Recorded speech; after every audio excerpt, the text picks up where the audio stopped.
Well, good morning, everybody. The brackets are drawn, the regular season's over, and Joe's just now getting to his seat. So, welcome into the 615 Preps Scoreboard. We're going to recap Week 11, going to talk playoff brackets, and get some highlights from all these games from the last two nights.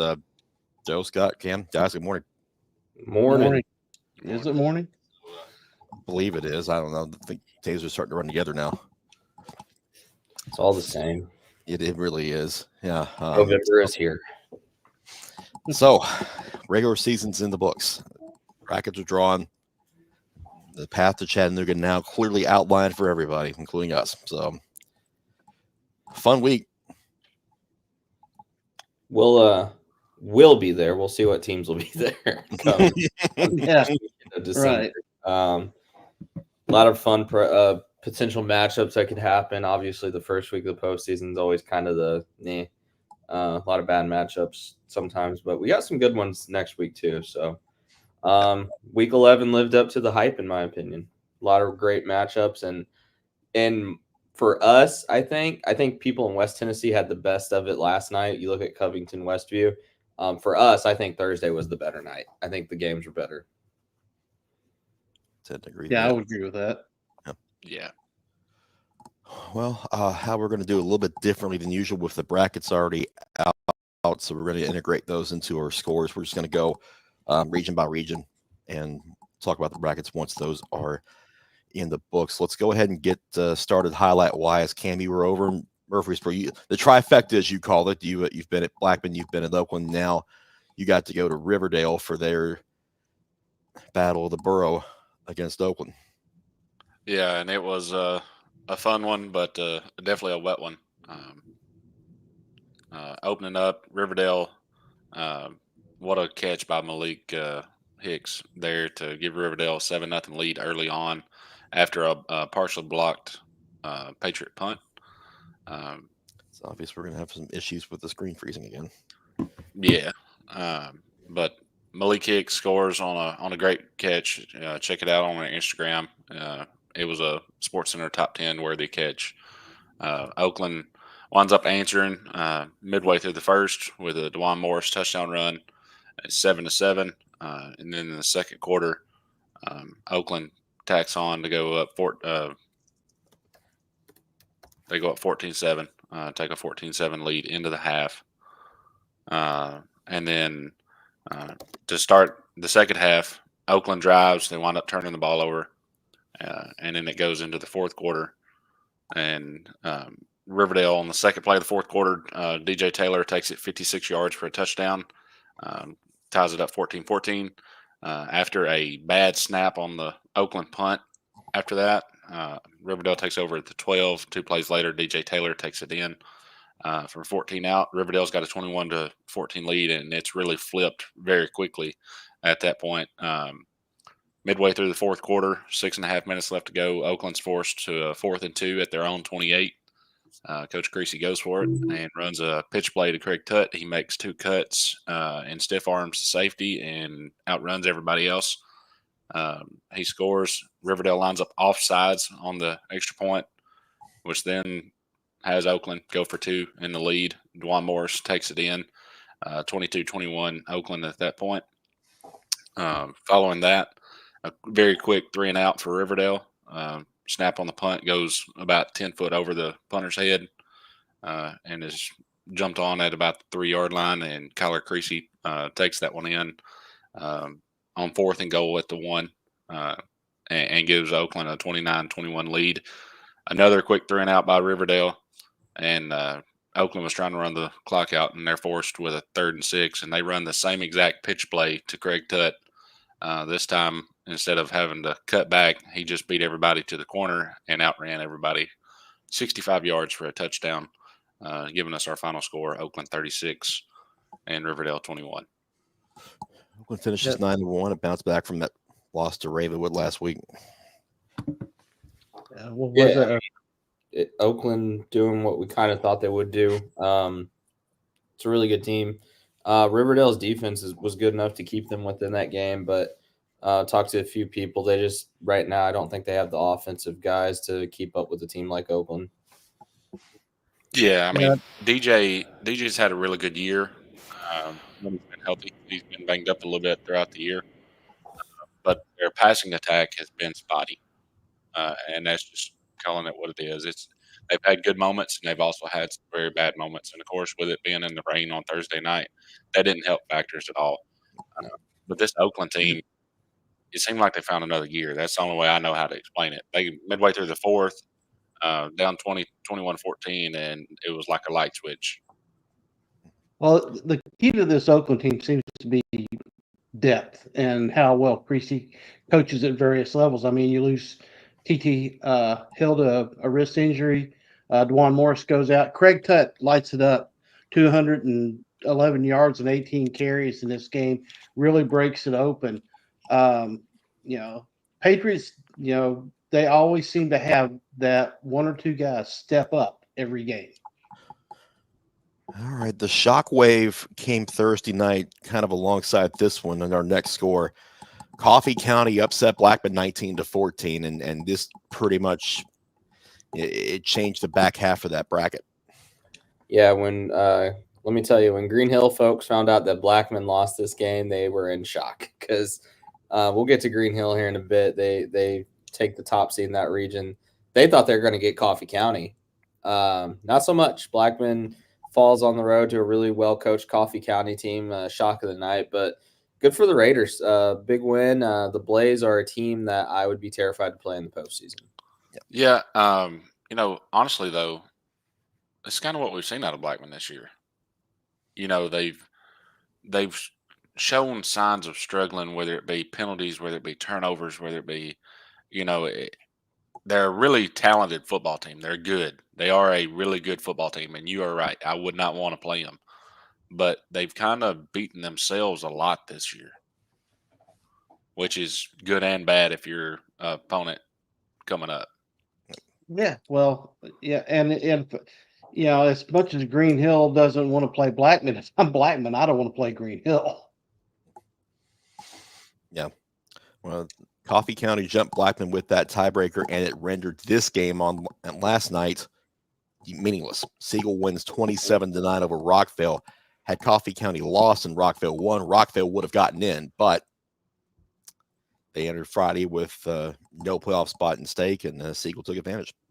Yeah, it's good for the Stars to enter the postseason with some momentum, or not postseason, the offseason with some momentum. Though you never want to see your season end with an L, but it's a good win for them. They dominated that game from the get-go.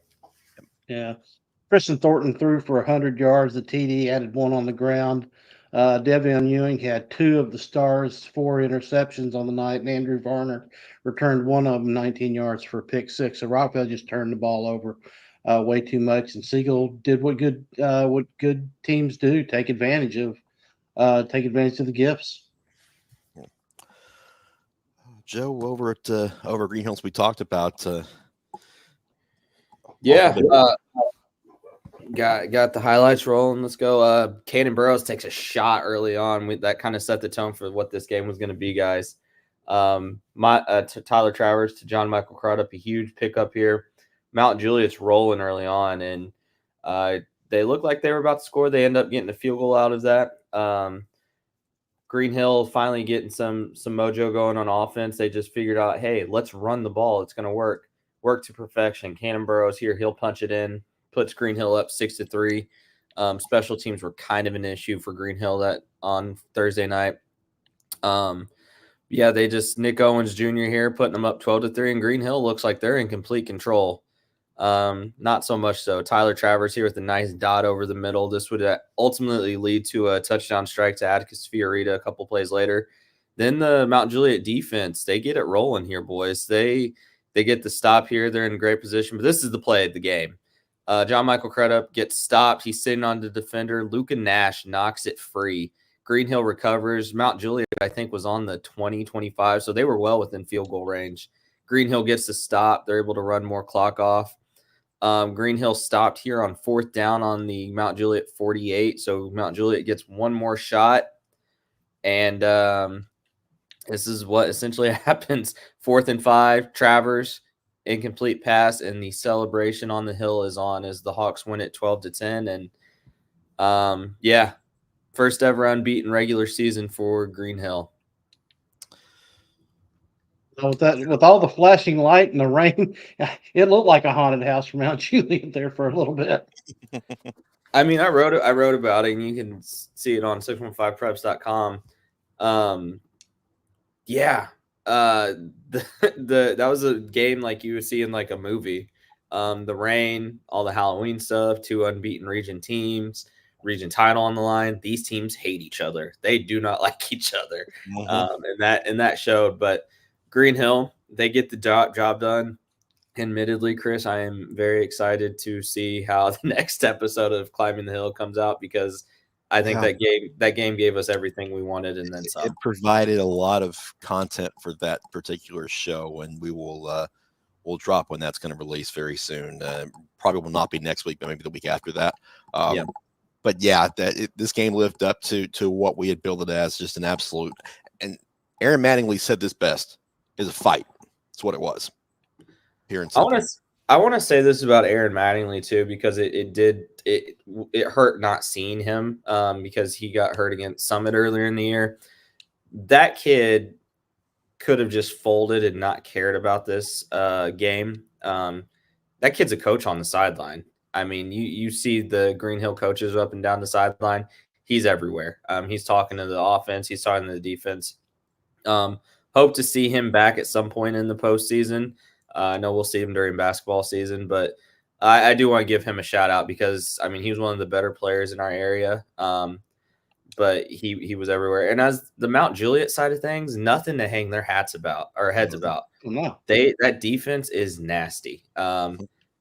Oakland, they take care of business. They get Oakland in the second round, and that sort of their defense can give Oakland some fits. Atticus is a dog.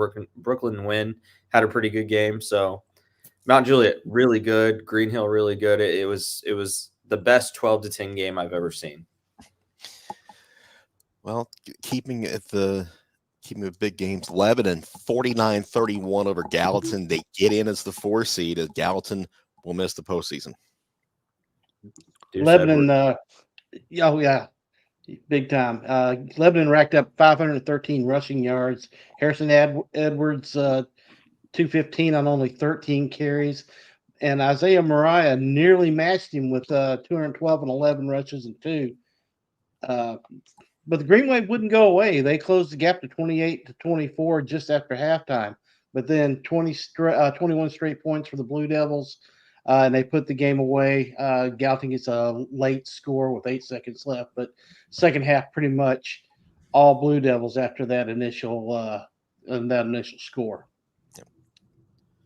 Lebanon 4-6, and they will be the 4 seed on the road next week. Cookeville 51-0 over Wilson Central. This was inconsequential for playoff seeding as Cookeville was locked into the number 3 out of that region anyway. The Cavaliers do finish 8-2 overall.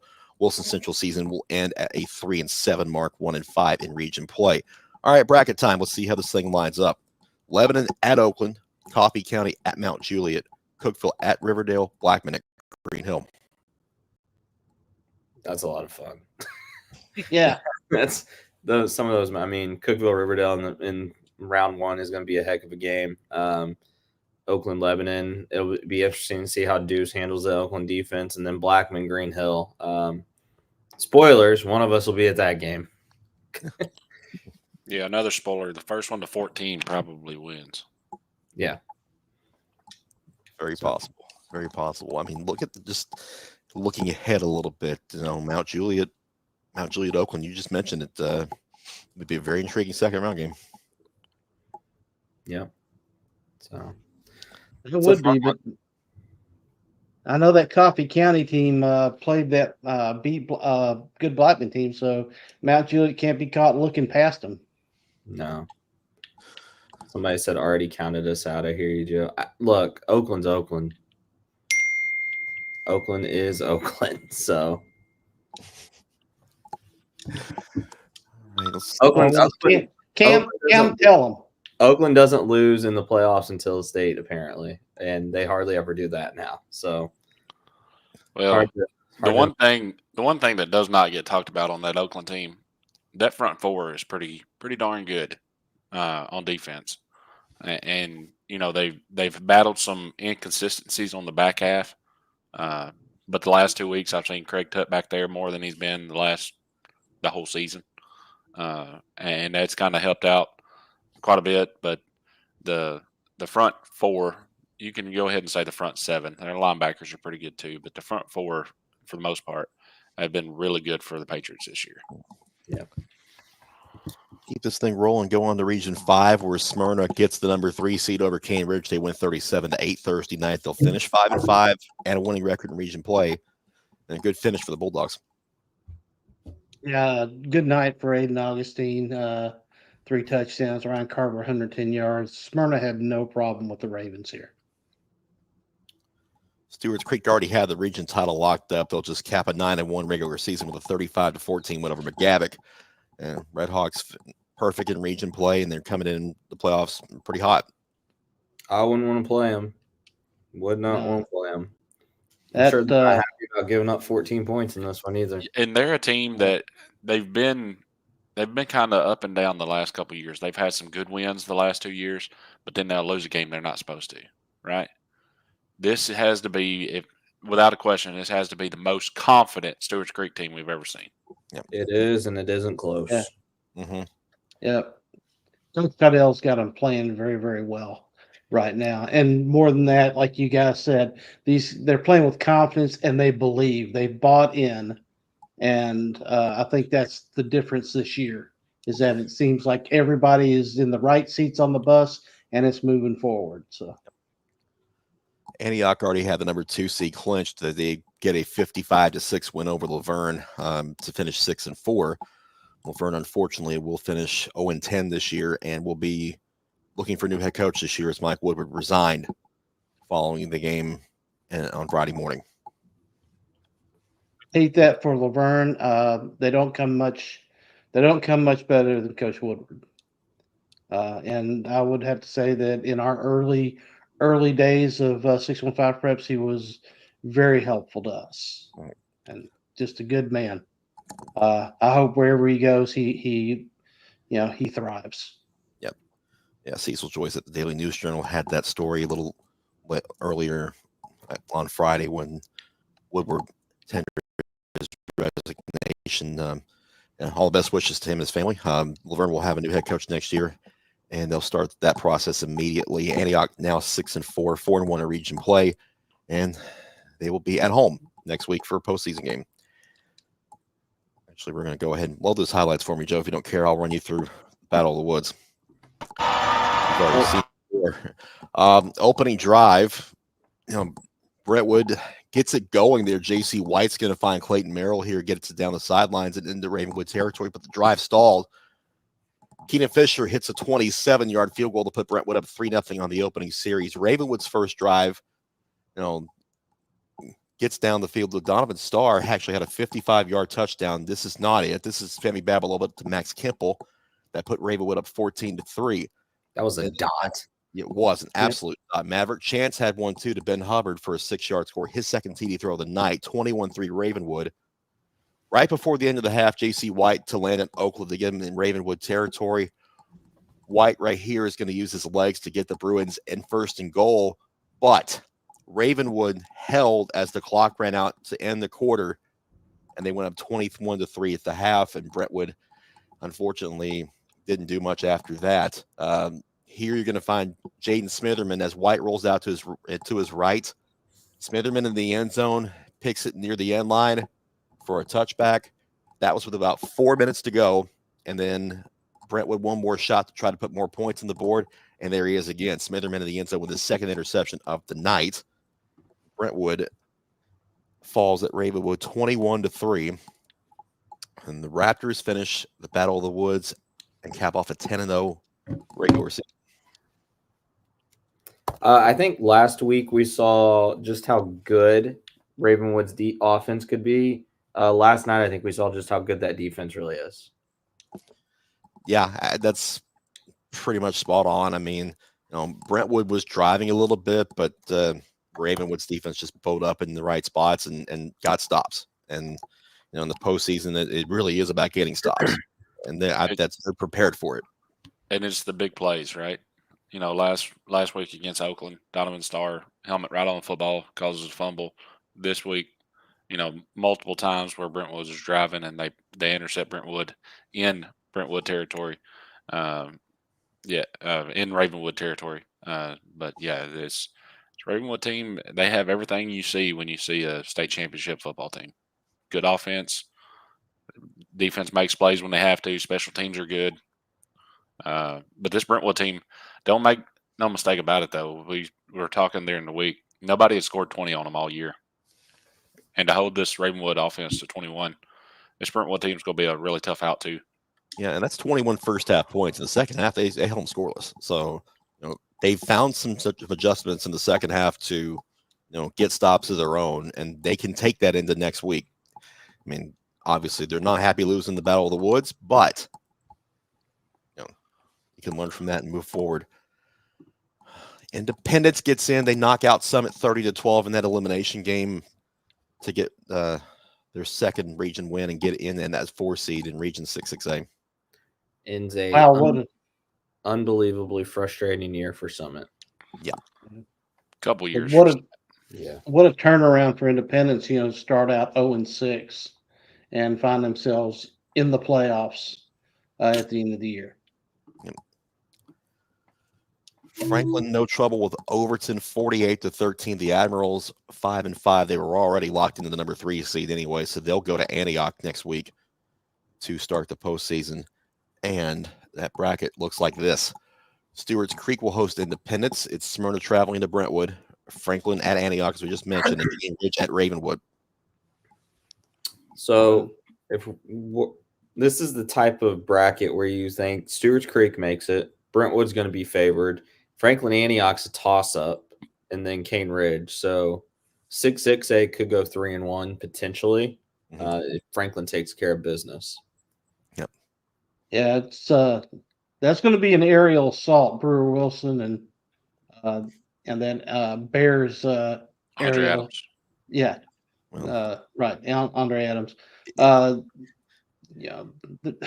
game may last a while. It will be if the early weather reports get away from what they're saying right now, because No, potential for more rain next Friday, but that's still way out. Yeah, this quadrant is really good. Sturge Creek's favored, but that Independence team, as Scott says, is playing really good right now. They won 3 out of their last 4. And I picked them to beat Summit, but I didn't pick them to beat Summit the way they did. Yeah. Brentwood, I think Brentwood probably takes some frustration out on that Smyrna team. Smyrna's, really young team rebuilding. And then that Franklin Antioch matchup. I mean, that's a great matchup. One of the better ones in round 1. Cane Ridge Ravenwood is a rematch of an earlier game. That Ravenwood won, I believe, 48-0 early on this season.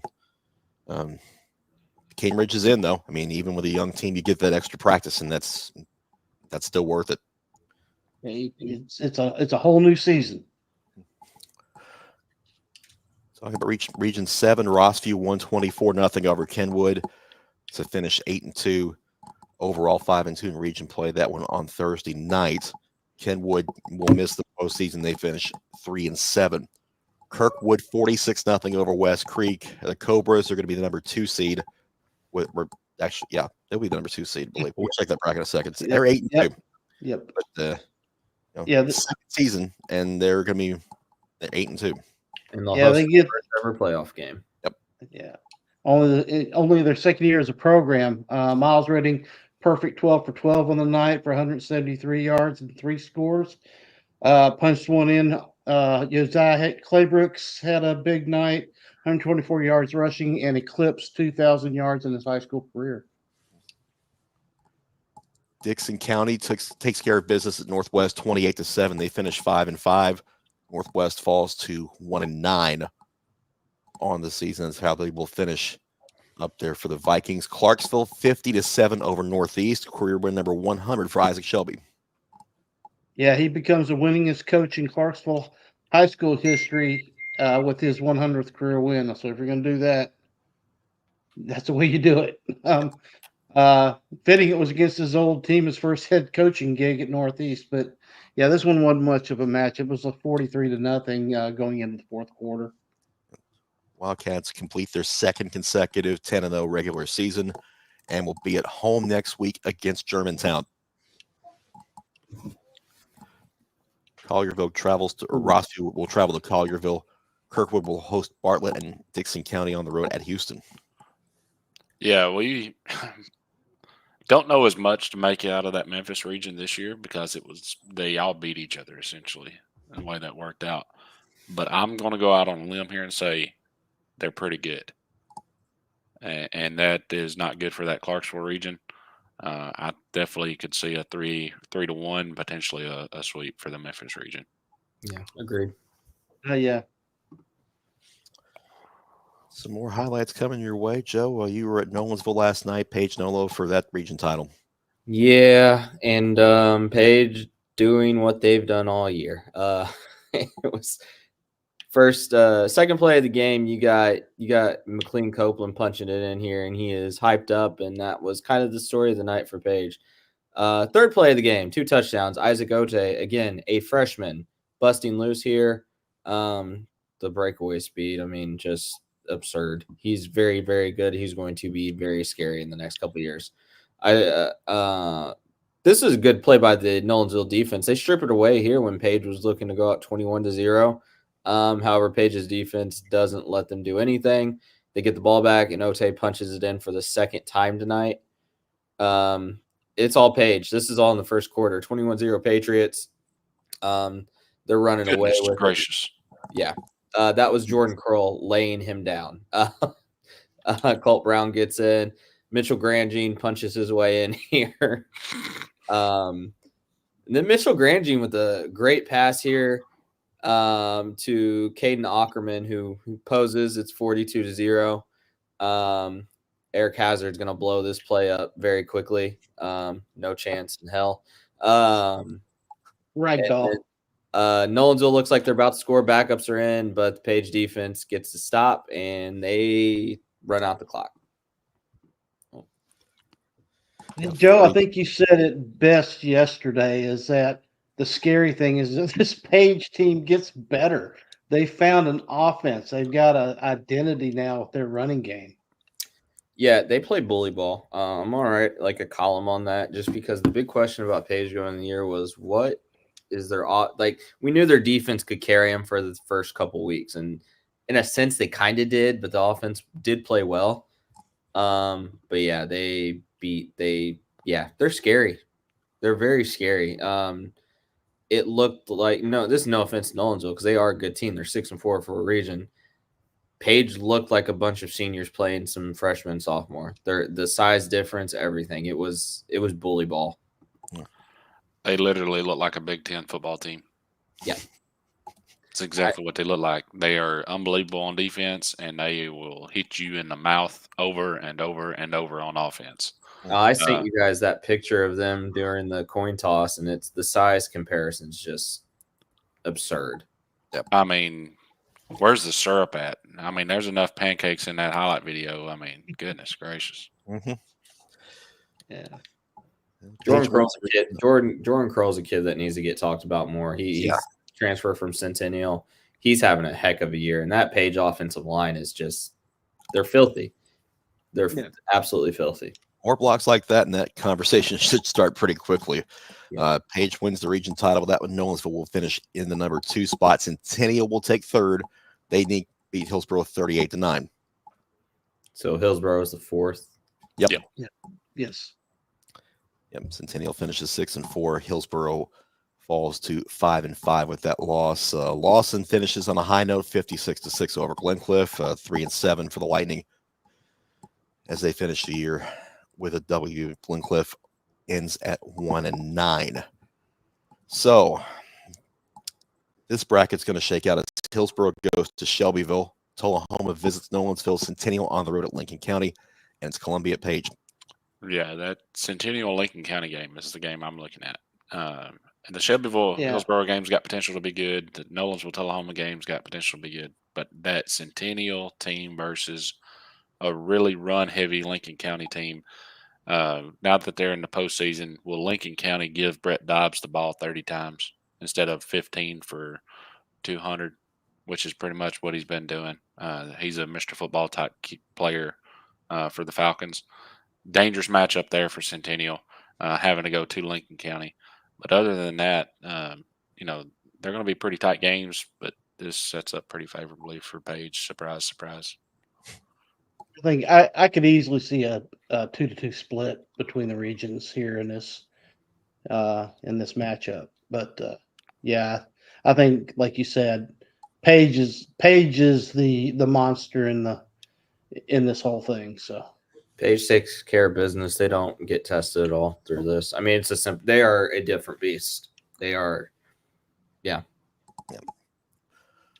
We'll move on to Region 7, but before we do, we'll just go ahead and warn you that there were a lot of scenarios that could have fallen in that particular region, but all of them hinged on this first game. Henry County knocked off Hendersonville 24-14. Henry County takes the 2 seed with the win. And Portland fans are sick.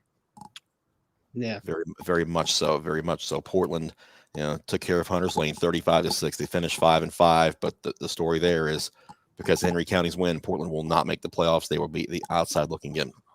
yeah, and it's a shame. They had a tremendous year.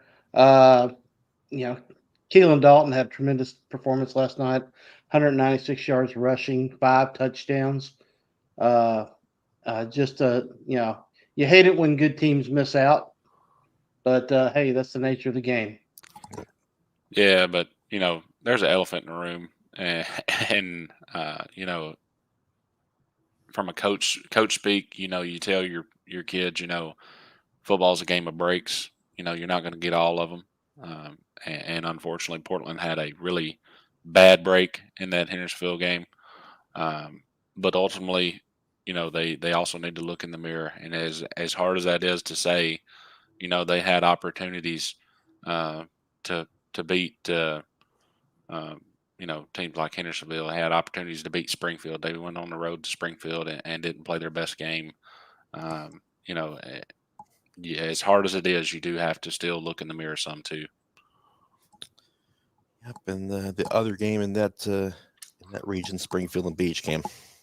Yeah, Beach gets us started real early. Opening drive, Caden Powell hands it to Tyson Campbell into the end zone. Beach is up 7-0. Springfield answers right back with a field goal, 7-3, and looks like we're going to have some points. And then Caden Powell takes it in, 14-3 Beach. That's in the second quarter. And then what a catch here by the freshman Cobbins here. 1 versus 2. They called pass interference on the defense there. There ain't no way that was pass interference. But anyway, this is Kaysen Woodson, sophomore quarterback for Springfield, taking it in 14-10 Beach midway through the third quarter. And then here the ensuing kickoff on the last touchdown was a Shelton Swafford 80-yard touchdown run. Springfield answers 21-16. And then this is the play that sealed it, 4th and 6 with under 2 minutes to go. And Caden Powell gets about 10 there to pick up the first down. And Beach holds off a really hungry and feisty Springfield team. Springfield had their opportunities in this football game. They had 2 turnovers inside the Beach 30. It's just sort of the same thing that we've seen all year with Springfield. They're a really good football team that make 1 or 2 key mistakes that's cost them some games this year. I mean, and it's a desperate Springfield bunch too, because I mean they had no control over what happened in the other games. I mean, they had to win it, or at least get some help. Yeah, and they make it in as what they're the well, you're going to go over that, but got a quick question, Cam and Chris. Springfield, they got young skill position players. Are they moving down next year? They are. They're going to 4A. They'll more than likely, by our projections, that will be out at some point next week. Just a heads up on that. They'll more than likely probably be in with Pearl Cone and White House and Greenbrier. Yeah. So it's Brighton at Beach, Hendersonville at Southwind, Memphis Central at Henry County, and Springfield at Munford. Mumford is definitely on upset alert. Just so they are aware, if anybody in the Memphis area, this Springfield team is better than 5-5 guys. They're a really good football team. Tough draw for this Hendersonville team after a disappointing loss where they could have hosted a playoff game. But Beach, talking to several Beach fans, they get what they wanted as long as they take care of business. They wanted whatever had to happen to have Southwind come to Shackle Island. That's what they wanted, and it looks like that could potentially happen if both of them can win their round one game. So the Beach faithful is definitely fired up about that. Yeah, with that development happening, yeah, as long as it's not, they may avoid a long road trip to Memphis if things can fall right for them. Like I'd like to see a round 2 of Henry County and Springfield if that happens, because that was a really tight game the last time they played. Yeah, 23-22, Henry County. And Springfield let that one get away. Well, as far as the highlights go, that's it for those. So you're just going to see our ugly mugs the rest of the way. Let's go into 4A. Macon County demolished Stone Memorial 54-0. This Stone Memorial team took Opperman to the limit last week and then let a goose egg. Make it. Go ahead. Last week was their Super Bowl, and just kind of crumbled here. Macon County dog walked them. Yeah, Macon racked up 33 first half points, held the Panthers to a mere 3 first downs and 78 yards of total offense. Zach Borders with 189 yards rushing on 16 carries. Luke Gammon a perfect 6 for 6 for 121 and 2 scores. Macon County absolutely. I mean, Chris, you said it. They demolished them. It's real simple, guys. This is the Macon County team that can beat Upperman. Mm-hmm. Yeah, It's that simple. But they do have to go on the road, as you'll see here in just a minute. But yeah, this is the Macon County team that can beat Upperman. I know our friends up at USCR think that, rightfully so, Upperman is the number 1 team in the state in 4A, and they've been that way just about all year. And to be the man, you got to beat the man, right? Nobody's beat them yet, but this Macon County team is good enough to beat that team. I'm trying to get you to say that 2 segments ago. Speaking of the Bees, they win 44-13 over DeKalb County. They do finish 10-0 in the regular season, 6-0 region play. DeKalb County 6-4 overall, but they will miss the postseason after going 2-4 in Region 4-4A. Yeah, that's a rough night. Ethan Paulk 316 on the ground, 4 touchdowns for Upperman. Stone Memorial on the road at Loudon. White County will host Red Bank. Macon County at Soddy Daisy, and Upperman hosts Signal Mountain in round 1. Wow. That second round potential matchup with Upperman and Macon County. Mm-hmm. Yeah. Mm-hmm. You were potentially going to have to play them anyway.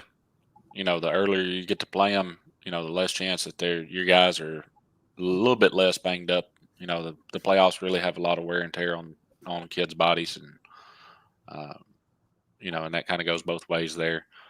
But the way that sets up with Macon and Upperman on the same side, that other side of that quadrant is kind of wide open. Yeah. White County with a really good opportunity there. Mm-hmm. Well, agreed. And they've rested Trip Pinion. Mm-hmm. Trip's been banged up a little bit, and he's not really pressed his luck, so to speak. He's been trying to get healthy for the postseason, and he's the type of player that can carry that Warrior team into maybe a quarterfinal matchup. Keeping 4A going, Pearl Cone falls in overtime at Marshall County on Thursday night. The Firebirds 7-3. Marshall County finishes 10-0. Now, the weather and stout Marshall County front kind of neutralized Pearl's offense, and Tyler Thompson did a masterful job managing the weather and the conditions enough just to keep the chains moving. Jamal Gentry became kind of the focus as the rain was on and off all night. I mean, it was puddles, it was slick. I mean, it was really, really tough conditions there in Lewis in Lewisburg. Pearl came down with a chance to tie, got stuffed on 4th down at the 1 early in the 4th, but then Javion Kennard gets a 71-yard reception to tie the game at 21. In overtime, the Tigers defense stiffened. 4th down, LJ Funk goes to roll and slips, fumbles the ball. So all Marshall County has to do is what they do, and they hit Luis Gonzalez hits the 19-yarder for the win. That's the first. They go perfect for the first time in a quarter century. Marshall County does, and I think this is the first win in 8 tries against Pearl that Marshall County. So they've kind of exercised that demon. Just a tough night for Pearl with the conditions, but. Guys, we've been saying that this Pearl team has kind of not played, their best ball. Yeah, I don't know. I think I wouldn't say something's missing. They're just, it's not the Pearl team we saw last year, which is expected. They lost so much from that team. To go to Marshall County and give them all they could, that's a long drive and awful weather. Nothing to hang their heads about. Pearl, well, let's be real, they're more than likely going to play them in the quarters. Pearl's got to find something offensively. It can't just be a one-man show with Javion Kennard and something like that in a game like this. So it'll be interesting to see. The fact that they got stuffed at the Marshall County 1 or 2 yard line, I think twice, I saw, was that's concerning. So yeah, to me, it kind of goes back to, you hate to say what if, but if they have Zion Simpson-Smith, that can, in that type of weather game where it's just a mud fest and slick and nasty, and he doesn't get stuffed at the 1 yard line. No. Unfortunately, Pearl Cone's in a situation where they don't really have a bigger bodied back right now that they can go to in those situations. That could be something, down the line where they may be saving something, You're absolutely right, Cam. No, you're absolutely right. They were definitely missing. Funk is not the running quarterback that they've had in the past either, and so they're definitely missing something on that run game. If this great game is played in Nashville at Pearl, I don't know that the result would change, but I do know that a lot of the slips and mistakes that Pearl made, they probably wouldn't have made. It was that kind of track. Yeah, I want to see a quarterfinal rematch on a dry track. I'm sick of the rainy Friday nights, and you don't want weather deciding a playoff game. You really don't. It's just you got to play in the elements, but we've had enough already this year that have kind of jumbled these brackets that you want to have a dry playoff. But I would love to see a rematch between these two in round number 3. Creekwood gets in by knocking off White House 43-35 in a shootout there in White House. The Red Hawks finished 7-3. They are the 4 seed. And the Red Hawks had to rally. They trailed in this most of the night. They score a couple times late and get the win. And by the skin of their teeth, they get the win here. So a really good win for Creekwood. Yeah, and what a season for the Red Hawks. I think they had a disappointing season last year, and they come out and they won their big rival game to start the year against Dixon County, which kind of set the tone for the season. Station Camp was already the number 3 seed in that region, but they cap it with a 37-6 win to finish 5-5 in the regular season. Whites Creek won their first 2 games and proceeded to lose the next 7.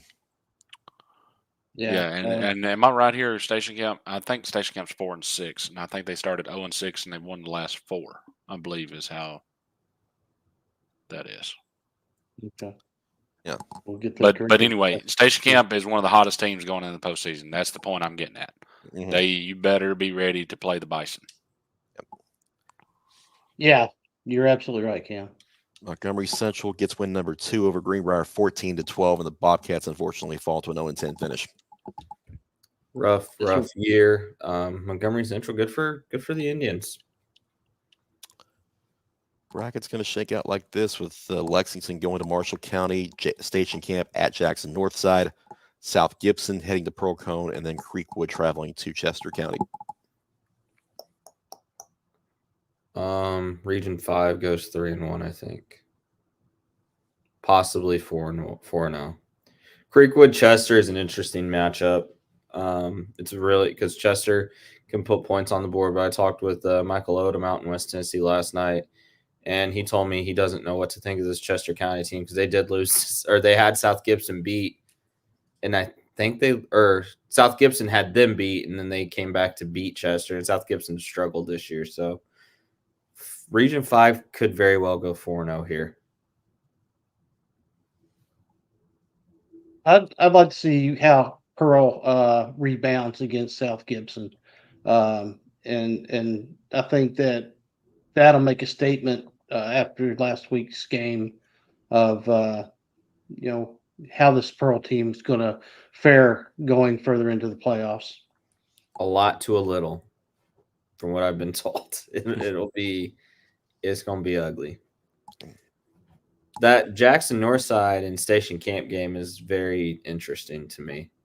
Northside's uber talented, very athletic, but again, like Cam said, Station Camp rolling right now. Let's get into 3A. Watertown must-win game for the Purple Tigers. They do, and they win 41-0. That 3-7 will be good enough to get them in the postseason as Community finishes 0-10. Yeah, the fighting Isaac Leadhams. He was a little nervous before the game, but I told him about half. Our game last night was very quick, so I told him about midway through the third quarter of our game. I said, "You're in the playoffs." He goes, "The game's already over." I said, "It's 41-0 at halftime." Blake Waldorf threw for 263 yards and 6 TDs in the first half. Yeah, and with that, they will travel to Chattanooga Central in the first round, and then potentially face the winner of McMinn Central and Sequatchie County, Tyner at Giles County, Grundy County at Meigs County, the other playoff games in this quadrant. Man, what a first-round game there, Giles County and Tyner. That's a good one. That Watertown Chattanooga Central game is actually pretty good too. And that's a Watertown team similar season to last year. They got the 3 seed last year, I believe, and had to go on the road, and they were in that game in the first round of the playoffs for a while until I think it was McMinn County pulled away from them. My gosh, there's a lot of purple in that bracket. Quite a bit. Yep. There's so much, way too much. A lot of purple wearing teams there. Ugly color. Ugh. Yeah. Well, tell them to change your colors. I don't know. Yeah, you're going to tick off CPA, Joe. Yeah, Isaac knows all about that. Anyway, East Nashville wins 38-0 over Stratford. They finished 7-2 for the regular season. Stratford 3-7 with that loss, 1-2 in region play.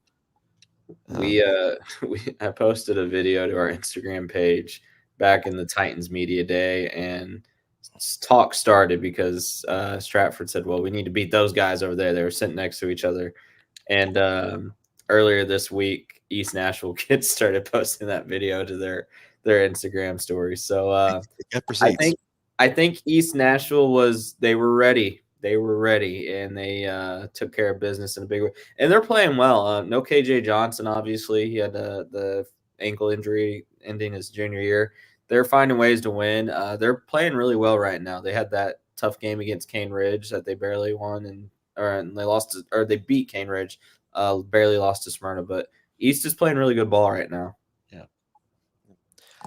Non-region game for Liberty Creek. They fall 28-12 to Wayne County, and they will finish with a 5-5 mark.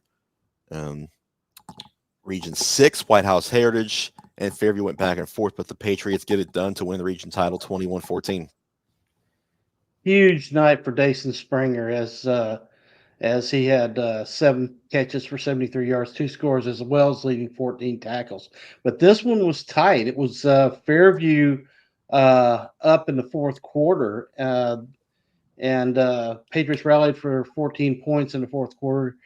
Cale Hunt scores with 30 seconds left on a 6-yard run to give Heritage the victory. Xavier Murray had another solid night, 25 of 30 for 224 and 2 touchdowns. And we can say that the Patriots take care of business. Yep, They did, and so did Sycamore. 51-0 over Stewart County. The War Eagles get that number 2 seed as a result, and we'll be at home next week. Hicks Hunter, I don't know if he'll be a Mr. Football finalist. He should be in the conversation to at least be a semifinalist. He went off in this game. He's gone off the last couple games. So Yeah. Now, is he a sophomore or a junior this year? junior. So He's- definitely a guy to keep an eye on next year as well. oh yeah. Yeah, good for Sycamore here. Unfortunately for 3A, there's a freshman quarterback out west that's gonna be the favorite for Mr. Football for the next 4 years. Yeah. Good God. Cheatham County will finish 1-9. They fall at Lawrence County 49-0. Wildcats with their win finish at 4-6. Let's look at the bracket between regions 5 and 6. Cheatham County goes to East Nashville. Actually, it's the 4 seed. They go to play the Eagles next week. Sycamore hosts Stratford. Fairview at Liberty Creek. Maplewood at White House Heritage. Sycamore East Nashville matchup in round 2 would be a lot of fun. Yeah, White House Heritage Fairview rematch would be a lot of fun too. Liberty Creek, they're hard to figure out, man. But Maplewood, sneaky team here. They got some weapons that could give Heritage some issues, but you would think that Heritage makes it at least to the quarters, and then they play the winner of probably East Nashville or Sycamore. It'd be really like to see East Nashville. I think that they make it through, but East Nashville Heritage, if it plays out that way, would be a fairly interesting matchup. But East Nashville may have to deal with Sycamore in that second round, and as you said, Hicks Hunter. Yeah, he changes the game. Yep. Let's talk to Smith County. Unfortunately, shut out against Monterey 40-0. The Owls fall to 3-7. Monterey takes the 3 seed with that win over Smith County. Cam shakes his head because he picked Smith County. Yeah, what about that, Cam? Listen, you win some, you lose some, and my goodness. Well, yeah. Good news for you, Cam, is you don't have to apologize to Monterey. Yeah. Yeah, I mean, I'm sure Coach Dyer's doing the same thing this morning. I mean, this Owl team has had a rough go of it this season, man. But hey, you won the 2 that mattered. You're in the postseason. I mean, even good teams have, when they're this young, have growing pains, and this is a growing pain. He'll have this program turned around in no time. He will. So, yeah. And like you said, it's the second season now. Records are 0-0. Yeah. I hate to pile on here, but Cam, but it doesn't get any better for you right here. 42-0 Westmoreland over Charleston County. Eagles finish 8-2. It's over. It's finally over, Cam. Yeah, Cam, you can stop day drinking. Huge game from Cooper White, 4 touchdowns, and evidently set the Westmoreland school history for the longest punt return touchdown. Yeah, he messaged us earlier. 2 carries, 42 yards, and 2 touchdowns. 1 reception for 9 yards and a touchdown, and a 78-yard punt return for a touchdown. So, all that efficiency. It's like pretty good. Dalton agrees. Yeah, and you got to – the last time we're going to talk about them this year, kudos to all the players for the Yellow Jackets. Tough season. Guys, for those of you that hung in through all 9 games, 10 weeks, the community definitely appreciates you, and just keep working. That's the only way you're going to get to where you want to be. East Robertson 56-21 over Jackson County. The Indians finished 9-1 there. Jackson County will wrap up at 5-5. Now the bracket breaks down just like this. It is Cannon County, who was off this week at Westmoreland. Forest will host Monterey. East Robertson hosting Fayetteville, and Smith County travels to Marion County. East Rob and Marion County in the second round. Oh my goodness! And just an FYI, Marion County put up 76 points on Thursday night. Yep, and it's not a fun place to go play. I mean, it's just really not. I was talking, surprise, Coach Brooks was at the beach game last night and was talking with him, and he's really focused on Sam Willoughby at this point, though. They got to win the first one first. But we did talk briefly about Marion, and Jasper is a very tough place to go play. It's a wild environment. It's not very friendly to visitors a lot of the times. If East Robertson can beat Fayetteville, they got the work cut out for them in round 2. I'm interested in this potential Forest Westmoreland matchup. Forest has been playing incredibly well, and so has Westmoreland. I'd really like to see. That's a game that I would like to see how it plays out, because I think that one of those teams could give the rest of this region a definite run for their money. Well, if you'd like to see it, all you need is about 45 minutes.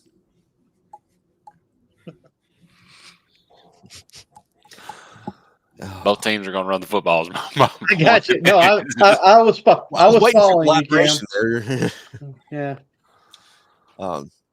Cannon County Westmoreland's interesting as well, because Cannon County's put up some points this year, and then Westmoreland's defense has been mostly lights out. So that's kind of a intriguing pairing there in that 1-4 slot. Moving on to 1A, Gordonsville, Clay County went back and forth, but Clay County ended up on top 42-35 to take Region 4 1A. Yeah. This was a little bit. Go ahead. I was just going to say, this was a little bit, to me, a little bit surprising, considering the struggles that Gordonsville has been having, and how well Clay County had been playing. Gordonsville is just, keeping it, staying within, a score of them was, I don't say there's such thing as a good loss, but this was a lot more competitive than I thought it might be. Gordonsville is sick. Yeah, they're sick. Gordonsville is sick. In the second half, they were up 21-0 midway through the second quarter. They were up 35-21 going to the fourth quarter, and Clay County rattled off 21 unanswered in the fourth quarter at home to beat Gordonsville. Just kind of the way we've said this about a lot of teams, just kind of the way Gordonsville seasons have went. In the games that they've lost, they've had opportunities, and they've just kind of slipped away from them a little bit. This team is still good enough to make a run, especially in a wide open east side in 1A. But Clay County, South Pitt has found their stride, which is very unfortunate for everybody in that east side.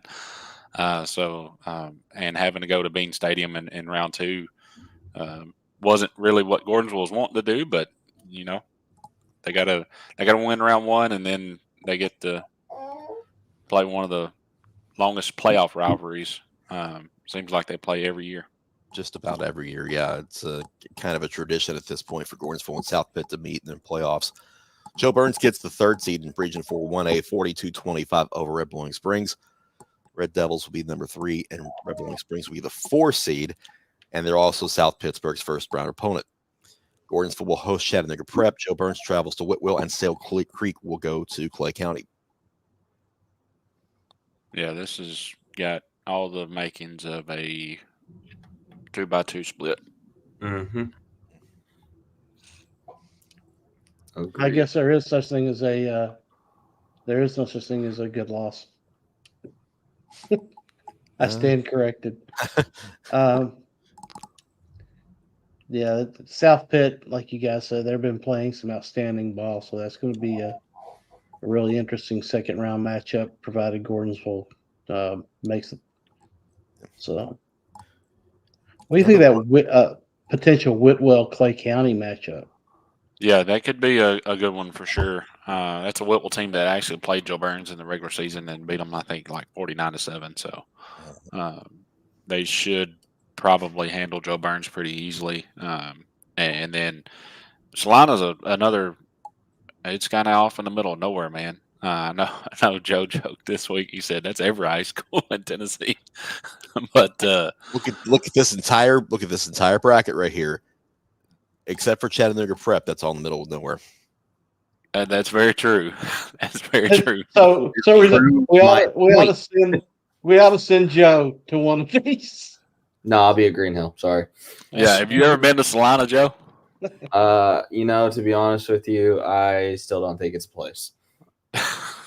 Oh, it is.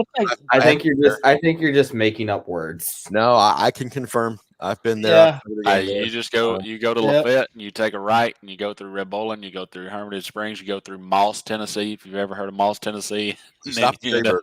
Stop the Dairy Burger. Yeah, stop at Dairy Burger. You got to stop at Dairy Burger. Yes. It is I'll very be honest. I think you guys are just making up words. I think you're playing a funny on me. I was. Being Hey. goof. Hey, Isaac loves the small schools. Send Joe with Isaac. Sure. Yeah, let him handle that. All right, this other region, Region 5-1A, was a mess entering Week 11, and it finally got itself sorted out. Eagleville 135-6 at Cornersville. They finished 6-4. I'm going to rapid fire through this one real quick. Harpeth over Hickman County in Region 5-2A. That didn't really affect the bracket at all because Harpeth was already out. Regions 5 and 6A looked like this. West Carroll goes to Richland. McEwen will host Huntland. Eagleville, the number 2 seed. They get Houston County at home, and Wayne County travels to McKenzie. You might have wanted to be the 3, as bad as that sounds. Yeah. Guys, this is chalk. It's just it is what it is. McKenzie's going to be winning this quadrant, And none of the games will be remotely close. Let's dive into Division 2. We'll start with Brentwood Academy, 35-7 over MBA to finish 7-3.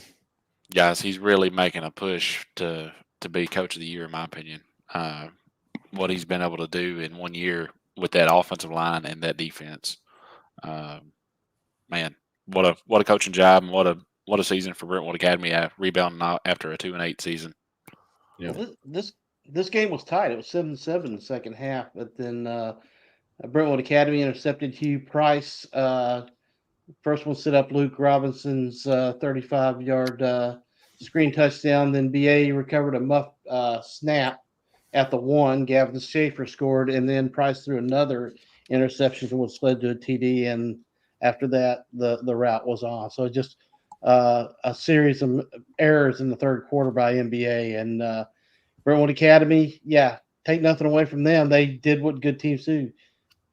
They took those created turnovers and put them on the board. Lipscomb Academy gave McCauley a ton of trouble last night, but McCauley did get it done 42-28. Now, the interesting thing here is we found out this morning that Lipscomb Academy is going to get a win back because of a forfeit. So Yeah, but it doesn't matter. It does not, but I mean, Yeah. let's not downplay that. I mean, they're going Right. to they'll play next week also in another game against a team from New Jersey, I believe. Yeah, I think that's right. So that means they finished the season 5-5, which is No, 500. they finished 4-6. This has been updated with that forfeit. Oh, okay. Okay. Yeah. But the big thing for Lipscomb, if you're a Mustang fan, gosh, you got a quarterback. You got a quarterback, and he's really good, and you get him for 4 more years. Yeah. That just sounds kind of weird to say, but Yeah. I mean, this was a 7-point game midway through the fourth. Yeah. I mean, one mistake, McCauley marched down the field, pushed it to a two-score game. But Lipscomb Academy was right there driving to tie the game before they threw a pick. The future's bright for the Mustangs. Yeah.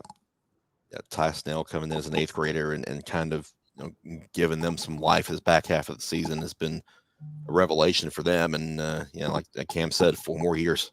That's wild to think about. Yep. Innsworth goes to Memphis, takes care of Christian Brothers 42-7. They finished 10-0 for the first time since 2012. business as usual. I mean, that's all you can really say. All right. Yeah, we've been saying it for a couple of weeks now, but this Innsworth team has what it takes to they are our area's best shot at making Chattanooga. Yep. Father Ryan finishes the regular season in style 45-14 in a non-region game over Warren County. Irish are 7-3, and they'll be at home next week. Such a weird matchup. They'll be at home because they're actually going to get a first-round bye. They'll also be at home in 2 weeks when Brentwood Academy comes calling. and that's a game BA dominated earlier in the year. Father Ryan's playing better since then, but you still got to think, guys. We're looking at a potential rematch of 2 years ago semifinal between Baylor and Brentwood Academy. Mm-hmm. Yeah, in a game that Baylor won 7-6 in the regular season. I was about to say I didn't think it was No. That was the game you're talking about was the controversial finish. Yeah. Yeah, the one that Karma owes Brentwood Academy won, a big one. MUS will host Knoxville Catholic, and the winner travels to Baylor in round 2.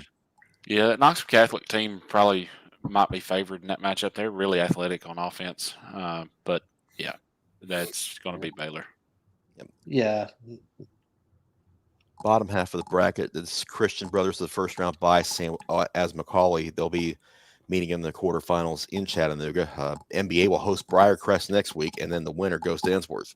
We said it last night on our live, Chris. You know, Ensworth's rooting for NBA because they want to get that payback from last year. Mm-hmm. Yep. And Ensworth Macaulay. We've said it all year. If one of our teams is going to do it. Yep. And that game would be in Nashville, I believe. Yes, it would. Be. Ensworth has home field advantage throughout, so big for the Tigers there. In AA, CPA took care of Davidson Academy 41-10 on Thursday night. The Lions finished 10-0. Davidson Academy falls to 4-6. Last night, FRA knocked off JP2 52-6 to finish 9-1. They bounced back from the CPA loss. JP2 finishes 4-6 in the regular season. And both of those last two matchups, shout out to Davidson, shout out to JP2. They really battled early on with those teams. They really made those teams earn it, but they did what good teams do, and they did earn it. Yeah. FRA racked up 505 yards of total offense, 318 yards passing, 187 on the ground. 24 first downs, held the Knights to 7. Also turned them over 4 times, so that didn't help JP2's cause. BGA over Good Pasture 49-7. Wildcats finish 8-2. Good Pasture season comes to a close with an 0-10 mark. And the bracket looks like this on the top half. It's USJ hosting Webb School. BGA will host Knoxville Webb. FRA gets Chattanooga Christian at home. Silverdale hosts ECS. USJ, BGA in the second round would be a hell of a matchup. USJ upset. I wouldn't say they upset, but I think a lot of people expected Lausanne to win last night. USJ beats them. Mm-hmm. They're having a really good year, but BGA's offense, I mean, that spells like 60-50 type of game. Like, would be at a minimum. Well, FRA, man, I think they kind of roll to the semis. And if I'm not mistaken, FRA can get some revenge on Chattanooga Christian. Yes. Yep. Yep. Last year's no loss. No Boo Carter this year for Chattanooga Christian. Let's not forget, BGA and Knox Webb opened the season, I believe, and that was a BGA 68-41 win. It was. Yep. Bottom half of the bracket, anchored by CPA. They'll host CAK in round 1. North Point Christian will get Knoxville Grace in round 1. I believe that game actually may be played in Nashville. They've done this where they meet, like the 2-3 seeds meet at a neutral site for that game in recent years. Davidson Academy will travel to Boyd Buchanan, and JP2 will be on the road at Lausanne. I'm looking at Boyd, Lausanne in the quarters. Yeah. That's crazy. I'm just looking at a whole lot of CPA victims. I mean, fair. Yeah. Let's go with single A to finish this thing up. MTCS 20-0 over Ezo Harding. The Cougars finished 4-6 in the regular season. Ezo Harding 2-8. Yeah. When you think about losing 15 seniors as a small school like MTCS did, another great coaching job by Coach Peterson. Mm-hmm. Yeah. Found another good running back in Ali Bangura. 31 carries, 237 yards, and 3 touchdowns. Yep. Friendship Christian 47-14 winners over the Kings Academy. The Commanders will wrap with a 7-3 mark in that one. No Carlando Barton in this game. He was held out for injury, but didn't need him. Yeah. But Friendship still rolls up 319 yards total offense. Jaden McGowan carried most of the load, 158 yards rushing. Luke Sellers, 3 for 4 for 104 and 2 touchdowns. He threw for 1 and rushed for another. So, even without Carlando, they were able to get points on the board, but it was definitely missed on the defensive side. Yeah, and also Academy. too, and then holding him out in the right decision if he's even hurt, because I mean they had nothing to play for last night. Their seat was already locked up. Yeah, he's due to be back. He's due to be back next week. So I think it's that off. Yep, Rest up. smart move. Clarksville Academy 40-0 over Mount Juliet Christian. The Cougars finished 2-7. Mount Juliet Christian falls to 4-6. It was a good win for Clarksville Academy. Webb School knocks off Providence Christian 50-34. Both teams will end their regular season at 6-4. Providence Christian was in that number 2 seed. Yeah, Tate Mark's still another good night, almost 300 yards passing. Thursday night, Nashville Christian put it to DCA 36-0. I mean, That I didn't see coming. yeah. I mean, I I figured- expected Nashville Christian to win. Yeah, they're different. But Cam, I think you said it last week on the show. The Eagles' defense is really what's showing out right now. They had 5 sacks of Mitchell Carey in this game. Yeah, and they're just going to be better next year. They're getting a big time transfer from Dixon County on the defensive front. Yeah, and TJ Ward, I think this was game 1 for him. Yep. So, yeah, Yeah. good luck. Colt McClary had 3 sacks, also called in a 60-yard touchdown pass. Columbia Academy 40-7 over Grace Christian. Yeah, the Bulldogs are going to be the number 2 seed out of that middle region. Here's how the bracket works out. Jackson Christian first round bye for them. Grace Christian on the road at Providence Christian. Nashville Christian gets the week off. Middle Tennessee Christian will host Fayette Academy in round 1. Quarters or semis matchup between the Eagles is what this is panning out to be. That Providence Grace Christian game has the potential to be a good game. Bottom half of the bracket, Friendship Christian gets the week off next week. DCA draws Tipton Rosemark. I believe that game will actually be at DCA, but I'll double check that bracket. Columbia Academy at home against Kings Academy, and Trinity Christian against FACS. You're correct. Yep, DCA hosts guys, and then you're looking at a rematch from a game that I was at earlier in the season. If they're able to win that game, in a game where DCA won 15-0, a game where Orlando Barton, I think, carried the ball like 12 times. He would probably carry it somewhere around 25 times if they play again. Does that make a difference in the game? We'll see. But for Friendship and DCA, for teams in our area, they can make a run at Chattanooga here. They really can. You got to get past a Trinity Christian team more than likely, or a Monte Baldwin, which DCA has some revenge on their mind on that one. But, yeah, this side is wide open as far as I'm concerned. All right. That is all the brackets for this postseason, guys. It's a lot to get through, but not bad. Final thoughts before we get out of here.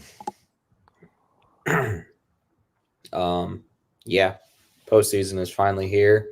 I said last night, Chris, I'm both sad and happy because the regular season flew by way too fast. I think there are some clear favorites to go and make state, but high school football is high school football. You just never know. Look at the Gordonsville-Clay County game, for example. You just don't know. So it'll be fun. We've got a lot of stuff planned. It's going to be a good new season. Mm-hmm. Yeah, I mean, that's pretty much it. I mean, it's playoff time. It's time you win or go home, right? You lay it all out there. But, yeah, for the kids that season ended last night, we salute you for your service, so to speak. I mean, I know that sounds kind of odd, but, I know all 4 of us and the majority of people that watch our show love high school football. And you present that to us in the purest form. You guys don't get paid. You're not college athletes. You're not pro athletes. this is where it all starts. It's at its purest form, and we thank you, and we are forever indebted to those players. If there was a lesson this week to learn, it definitely was all about finishing. All about finishing the game, playing to the end of the game.